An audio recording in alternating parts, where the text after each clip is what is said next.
quando as riquezas se transformam em maldições.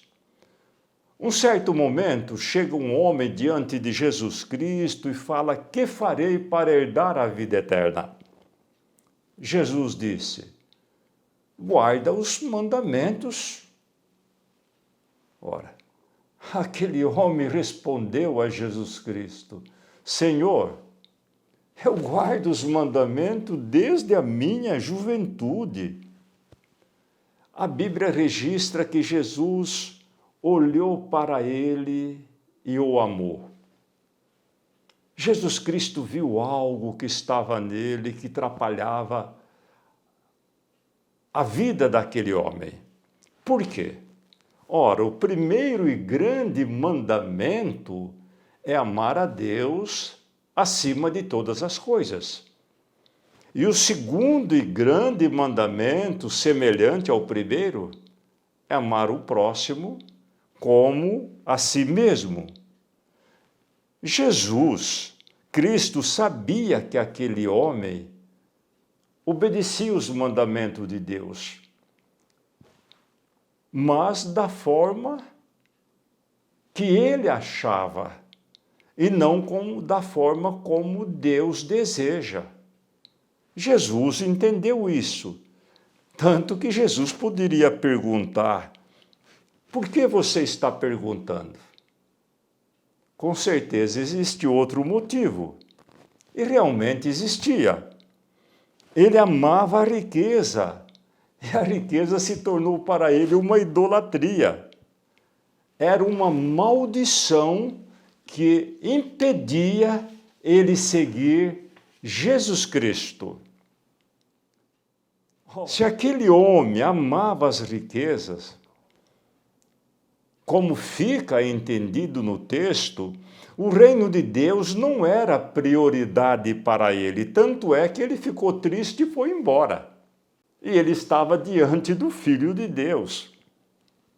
A guarda do mandamento, ou dos mandamentos, para ele, era apenas um procedimento religioso que ele havia aprendido. Ele aprendeu daquela forma e fazia daquela forma. Isso acontece com a maioria dos religiosos. Interessante isso. A guarda dos mandamentos não é porque ocorreu uma transformação da mente. Se nós não passarmos para uma grande transformação da mente, do nosso entendimento, nós não temos condições de obedecer os mandamentos de Deus segundo o Espírito e não segundo a carne. Esta situação ficou perfeitamente caracterizada no texto. As riquezas para ele eram pedras de tropeço que impediam entrar no reino de Deus. Diante da reação daquele homem, Jesus Cristo, vendo o que as riquezas significavam para ele, Jesus orientou que ele vendesse tudo o que tinha e desse aos pobres. Porque para ele a riqueza era uma maldição que levaria à perdição eterna. Jesus conhece a particularidade da nossa vida. Ele conhece a particularidade de cada um. A idolatria e a avareza pode acontecer no muito e no pouco. Estão relacionadas com as nossas atitudes, com a forma como nós usamos aquilo que temos em nossas mãos. Por outro lado, muitos caem na desgraça porque lutam, não pela sobrevivência, mas pela riqueza, e querem tirar proveito de tudo. E é importante entender que riquezas não é apenas grande quantidade. Muitas vezes, pequenos valores podem também significar riquezas, idolatria, depende da forma como nós usamos. O conflito, a batalha está dentro de nós. Aquilo que desenvolve dentro da nossa mente e do nosso coração. O apóstolo Paulo, quando escreveu para a igreja que estava em Galácia, capítulo 5, versículo 17, ele disse: pois a carne deseja o que é contrário ao espírito, e o espírito que é contrário à carne. Eles estão em conflito um com o outro, de modo que vocês não fazem o que desejam. Vamos entender melhor o que o apóstolo Paulo estava dizendo?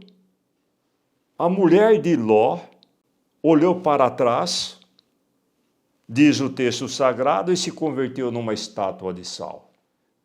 Os anjos de Deus estiveram em Sodoma.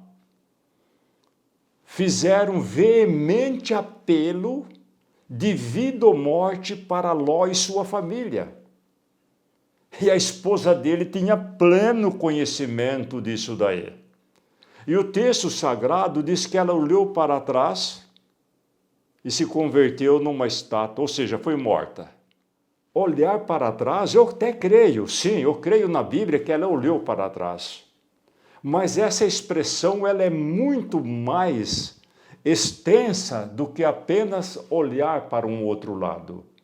Nós temos muitas vezes o hábito de quando uma pessoa reclama, fala muito do passado, nós falamos para essa pessoa: você fica olhando para o passado. Ou seja, provavelmente ela vinha questionando, é a forma como entendo, o fato de Deus destruir tudo que ficou para trás. Ela deveria não concordar. Então, ao olhar para trás, a sua forma de olhar para trás tinha um significado muito maior. O apelo da carne para ela foi muito mais forte do que o apelo do Espírito, que foi feito pelos anjos de Deus. Como consequência, ela perdeu a vida. O perigo das riquezas. Muitas vezes nós nos dedicamos tanto às causas desta vida e esquecemos o lado espiritual, sendo que o que importa para nós é aquilo que é eterno. E Jesus falou: cuidado, para que aquele dia não vos surpreenda como uma armadilha. É lógico que Jesus, dentro do contexto, ele estava falando da sua vinda. Mas aquele dia para nós pode ser a vinda de Jesus Cristo e pode ser também a morte. Esta é a realidade. E quando falamos sobre o perigo da riqueza, nós lembramos de um personagem bíblico muito importante, e na história também, Salomão. Ele foi derrotado pela riqueza. Ele, por ser sábio, ser rico, ele foi expandindo o seu reinado até ao rio Eufrates, para toda aquela região, e ouro vinha trazendo, países pagando tributo para ele, ele dominava na diplomacia, só que ele usava uma diplomacia errada, igual muitos poderosos do passado usou, misturando famílias através do casamento. E Salomão foi casando com uma infinidade de mulheres, e essa riqueza que ele possuía atraía essas pessoas. Principalmente essas mulheres, que depois, na medida que ele foi se envelhecendo, ele passou a adorar outros deuses, outras deusas que elas adoravam. E a Bíblia Sagrada diz que Deus ficou irado com Salomão, mesmo porque ele já tinha visto 2 vezes a glória de Deus sendo manifestada ao vivo para ele. e ele se desvia. E Deus se indignou com ele, e ele morreu na idolatria. Ele mesmo já havia reconhecido o seu fracasso, quando ele disse: eu tenho visto que tudo que há debaixo do céu, que está debaixo desse sol, tudo é inútil. Tudo é correr atrás do vento. Ele disse: eu me tornei famoso, ultrapassei a sabedoria de todos os governantes que atuaram antes de mim e aprendi que tudo isso é correr atrás do vento. E realmente ele correu atrás do vento.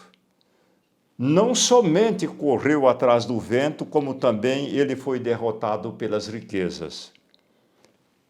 As riquezas que ele possuía atraiu muitas coisas que não deveria, inclusive aquelas mulheres pagãs que ele se associou a elas.